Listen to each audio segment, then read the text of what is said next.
Walk into a Japanese store for the first time and stop. Something is wrong, or rather, something is right, in a way that no American store has ever been right, and you cannot immediately identify what it is. The floor is clean enough to sit on. The staff bowed when you entered. The product you needed is exactly where logic suggests it should be. The packaging is beautiful. The price is lower than expected. Nothing is trying to manipulate you. Everything is trying to serve you. 20 ideas. Everyone already running? Let us get into it. Number 20. The store entrance bow. You have not spent a single yen.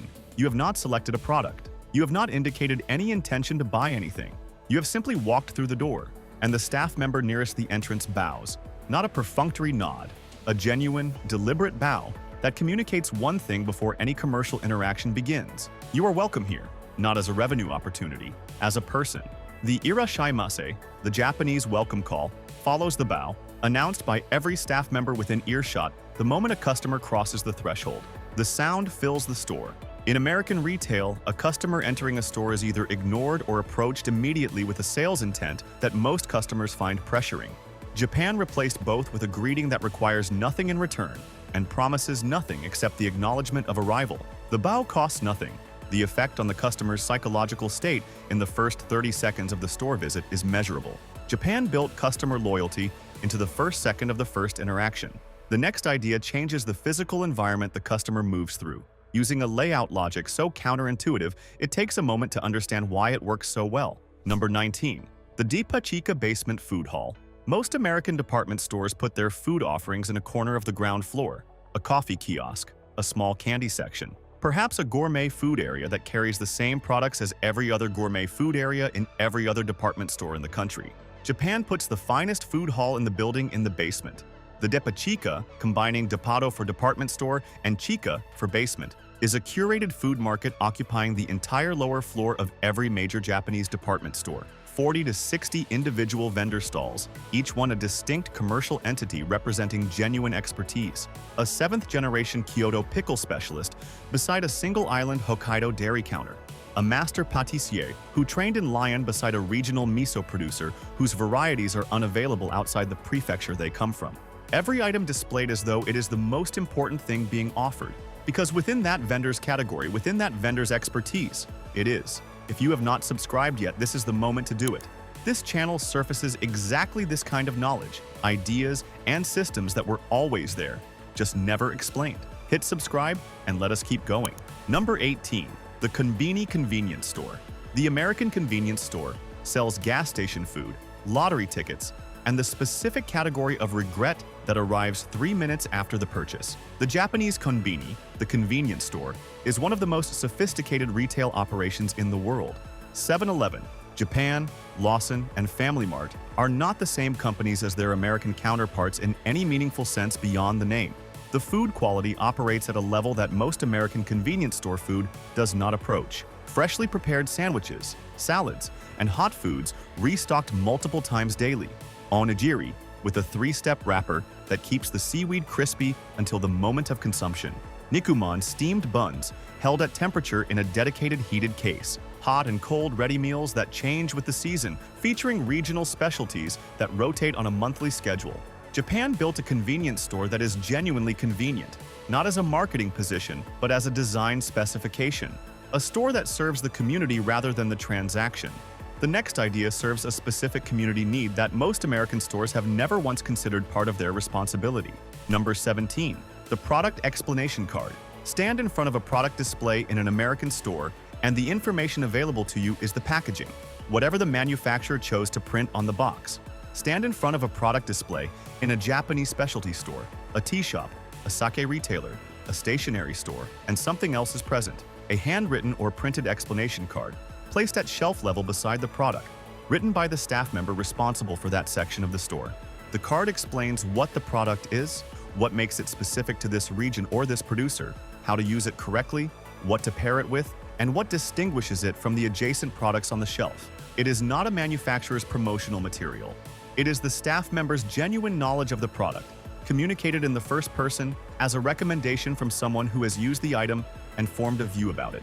In larger Japanese bookstores, staff-written recommendation cards appear beside specific titles, not the bestseller list, the book that this specific staff member read and wants specific readers to find. The card creates a human connection between the product and the customer at a point in the purchase journey when American retail offers only a price tag. Japan made staff knowledge visible at the shelf. The next idea makes something else visible that most American stores keep entirely hidden. Number 16. The sample culture. In American retail, the free sample is a promotional event, a temporary table, a special occasion, a marketing tactic designed to drive a specific product's sales on a specific day. In Japanese retail, the sample is a standard feature of the shopping experience. Food halls offer samples of everything, not because there is a promotional budget for sampling, because the staff understand that a customer who has tasted the product has a genuine basis for the purchase decision. And a genuine purchase decision produces a customer who returns because the product was what they expected it to be. The sample in Japanese retail is not a sales tactic. It is an expression of confidence in the product and respect for the customer's right to know what they are buying before they buy it. Tea shops offer samples of multiple varieties before a purchase is made. Sake retailers offer tasting pours as a standard interaction. The next idea speaks to a specific moment in the shopping experience that American retail has never once addressed, the moment you need to put something down without having a surface to put it on. Number 15. The basket handoff system.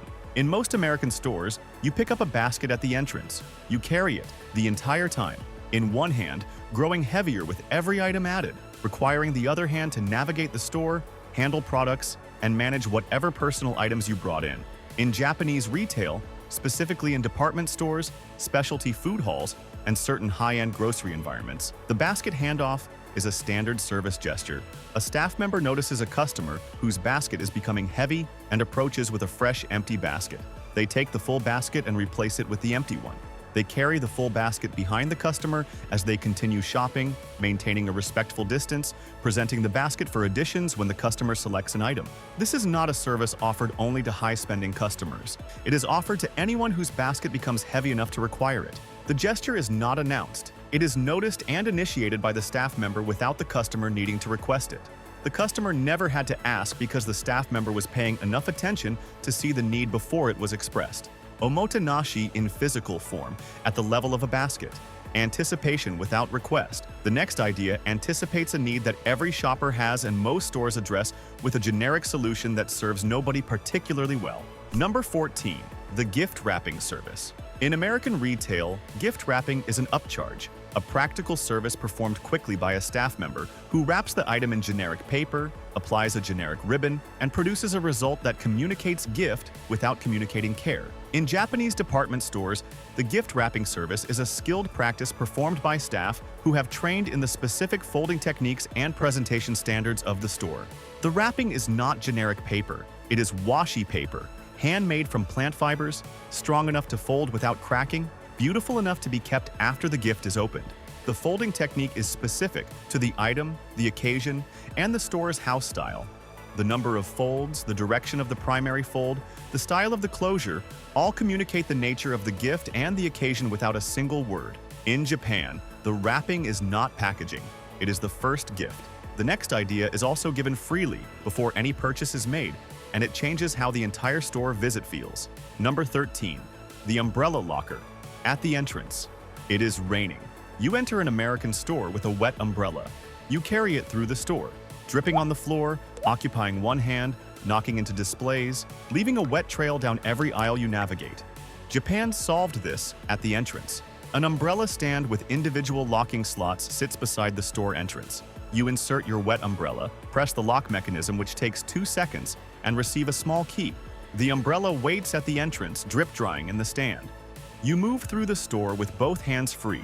No dripping, no navigational burden, no wet trail. When you leave, you insert the key, retrieve your umbrella, and continue. The entire interaction takes under 10 seconds in each direction. The floor inside the store stays dry. Your hands are free for the duration of the visit.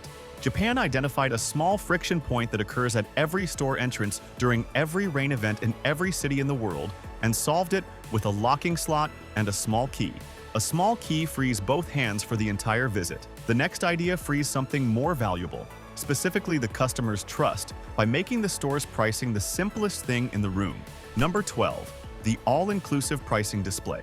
American retail pricing requires mathematics at the register. The displayed price is not the price you pay. Tax is added at the register at a rate that varies by state, by county, by city, and by product category. The customer selects the item based on the displayed price and discovers the actual price only at the moment of payment. Japan displays the tax-inclusive price. The number on the shelf label is the number on the register receipt. No calculation, no surprise, no moment of deciding whether to return an item because the actual cost exceeded the expected one. The displayed price is the price. This is not a minor convenience. It is a statement about the relationship between the store and the customer. The store presents the complete truth of the transaction at the moment the customer needs to make the decision, not the incomplete truth designed to make the item appear cheaper at the point of selection. The complete truth, at the point of selection, every time. Japan built honesty into the pricing display as a standard rather than an aspiration. The price on the shelf is the price at the register. The next idea builds something else into the store standard that most American retailers treat as a nice-to-have rather than a baseline requirement. Number 11. The quality grading system.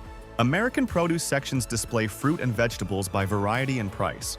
The customer assesses quality visually, selecting based on appearance without any standardized information about what the appearance indicates. Japan grades produce formally and displays the grade prominently alongside the price. Agricultural products carry standardized quality designations that communicate specific, measurable quality indicators. A crown melon graded at the highest tier has been through a verification process that confirms the brick's sugar content, the uniformity of the netting pattern on the skin, the precise weight range, and the specific days since harvest. The customer who pays the premium for the top-grade product knows exactly what the premium represents. The customer who selects the second-grade product knows exactly what they are accepting in exchange for the lower price. Both customers make informed decisions based on transparent, standardized information rather than visual assessment subject to individual interpretation. Japan made the store's quality claims verifiable at the shelf. The next idea makes the store itself verifiable, specifically by making the staff's knowledge available to every customer who needs it. Number 10. The specialist staff model. The American retail staffing model prioritizes availability over expertise.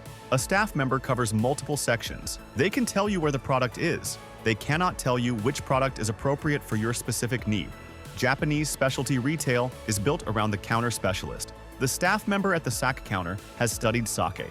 They know the regional differences between Niigata and Nara production styles. They know which bottle suits which meal, which occasion, and which preference profile. This expertise is not performed. It is genuine. It comes from the Japanese retail training culture, in which staff members in specialist stores study their category as a professional discipline rather than learning a product list. The result is a shopping experience in which the customer's question is answered by someone who actually knows the answer. If the depth of intelligence in this video is what you want more of, hit the like button right now. It helps this video reach more people who need to see it. Let us get into the top 10. Number 9. The seasonal merchandise rotation. American retail manages seasonality through promotional events. A Halloween display appears in September.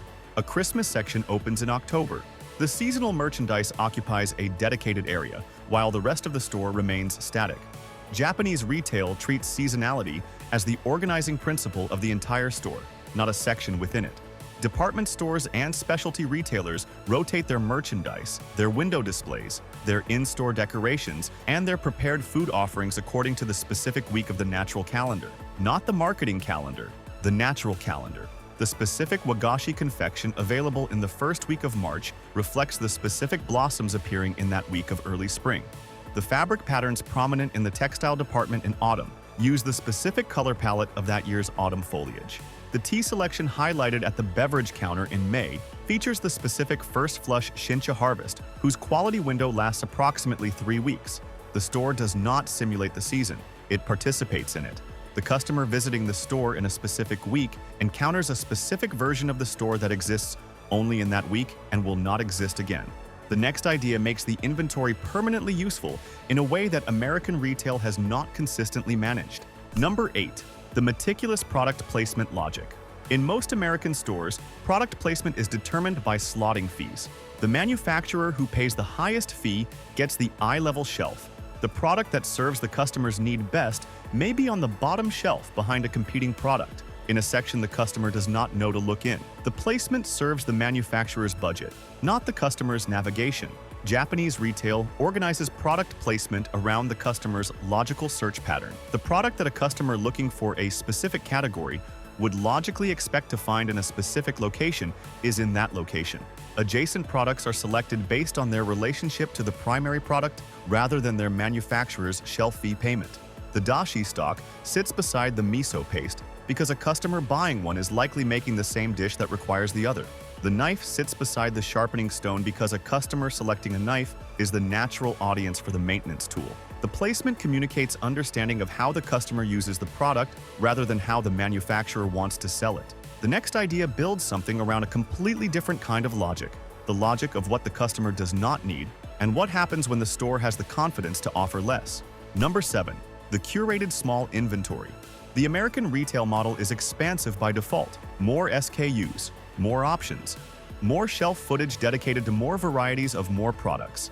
The assumption is that more choice serves the customer better. Japan's specialist retail operates on the opposite assumption. A Japanese tea shop may carry 12 varieties of tea, not because 12 is all that exists, because the owner has tasted everything available, selected the 12 that represent the best expression of the categories they want to offer, and can speak with genuine knowledge about each of the 12. A Japanese sake retailer may carry 40 bottles, not because 40 is the limit of what sack distribution can provide, because 40 is the number the owner has assessed, tasted, and formed a genuine recommendation position on. The customer who enters these stores does not face the paradox of choice that American retail generates by expanding selection beyond the point where selection is useful. Japan decided that expertise over inventory serves the customer better than inventory over expertise. The next idea beats something else entirely: the American approach to the end of the shopping experience, which is where Japanese retail makes its most powerful impression. Number 6. The Okaerinasai farewell. In American retail, the transaction ends at the register. The staff member processes the payment, bags the purchase, and moves to the next customer. The departing customer is, for all practical purposes, already gone before they have physically left.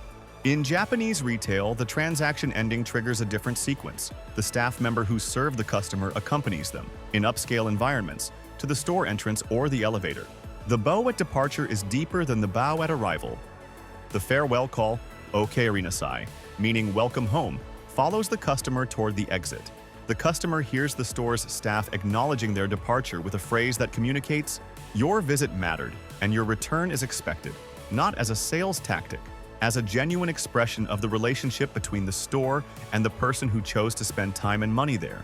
The departing customer carries the last impression of the visit. In American retail, the last impression is the register transaction. In Japanese retail, the last impression is a bow and a phrase that treats the customer's departure with the same care as their arrival. Japan understood that the last moment of an experience determines the memory of the entire experience.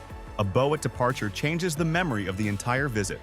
The next idea changes what the customer encounters before they even reach the store, through a system that most American retail has never considered as a customer service investment.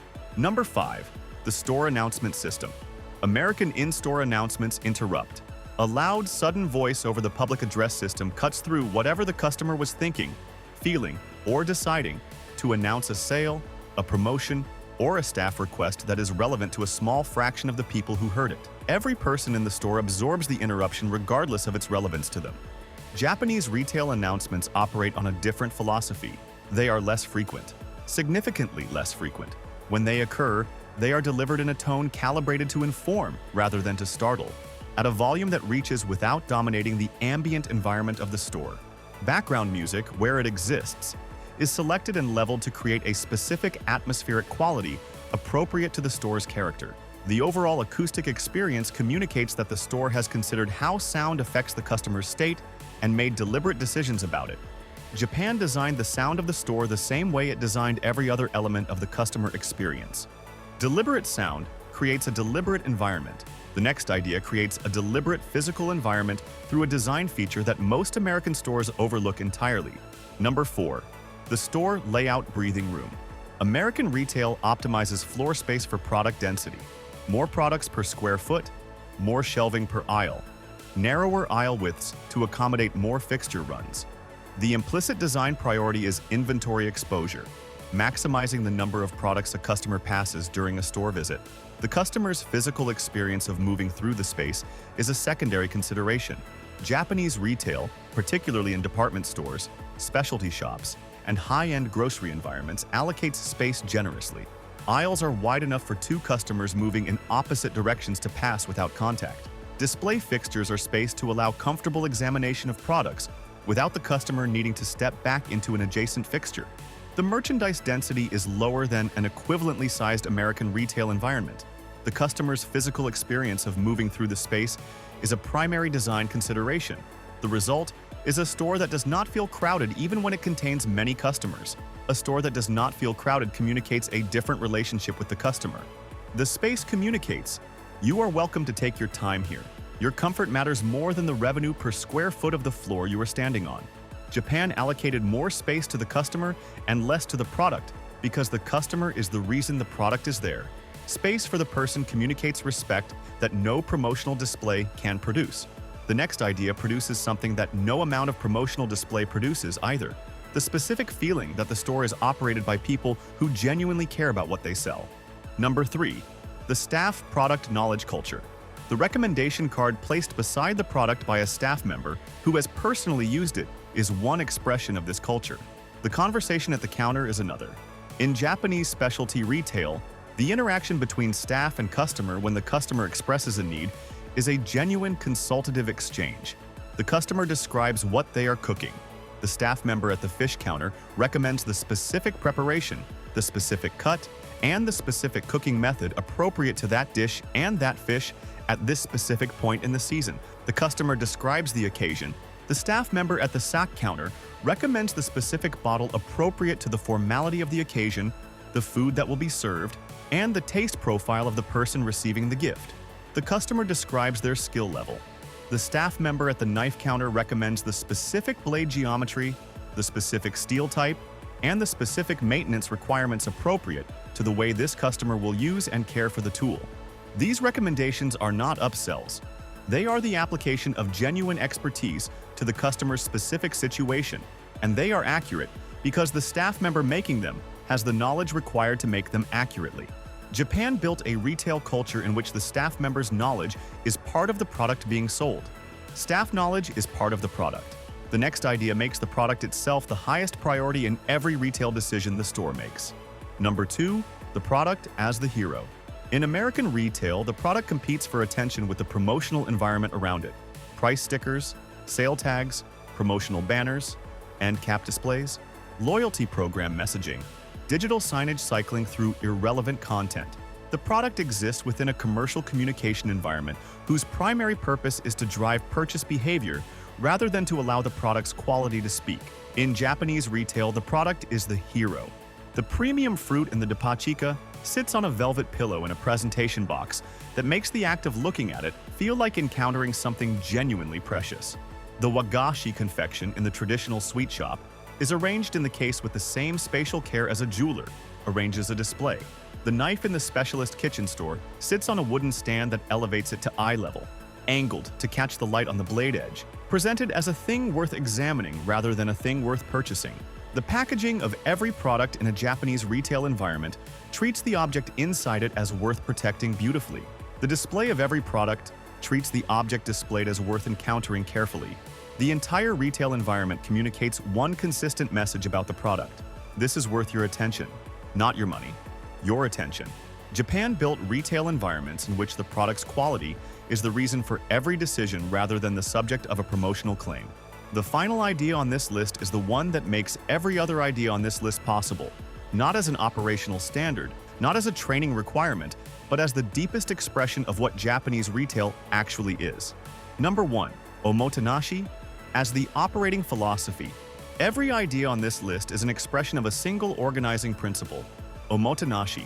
The Japanese hospitality philosophy, whose governing principle is the anticipation of needs that have not been stated, the fulfillment of expectations that have not been expressed, and the communication of genuine care through every detail of every interaction. The entrance bow that welcomes before the transaction begins. The basket handoff that notices the weight before the customer feels the burden. The product explanation card that answers the question before it is asked. The seasonal merchandise that connects the store to the specific week of the natural calendar. The farewell bow that treats the departure with the same care as the arrival.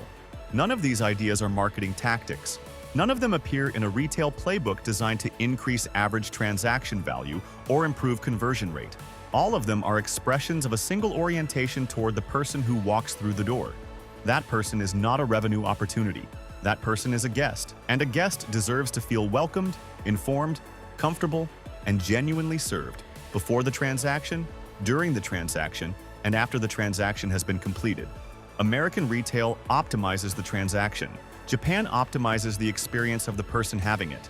The difference between those two optimization targets is the difference between a store you visit because you need something and a store you visit because being there feels like being somewhere that was built for you. Japan built stores that feel like they were built for you. Not because of the products, not because of the prices, not because of the promotional calendar, because every person who works there has been taught and has genuinely internalized that the person in front of them is the most important variable in every decision they make. That is Omotenashi. That is Japanese retail. And that is the idea that makes every other idea on this list make sense as a single, coherent philosophy, rather than a list of impressive operational details. If these 20 ideas just permanently changed how you think about every store you will walk into for the rest of your life, the next video is going to do the same thing to a completely different part of daily life. It is already on the screen to your left. Click it right now. You will not regret walking away from this one into that one. See you there?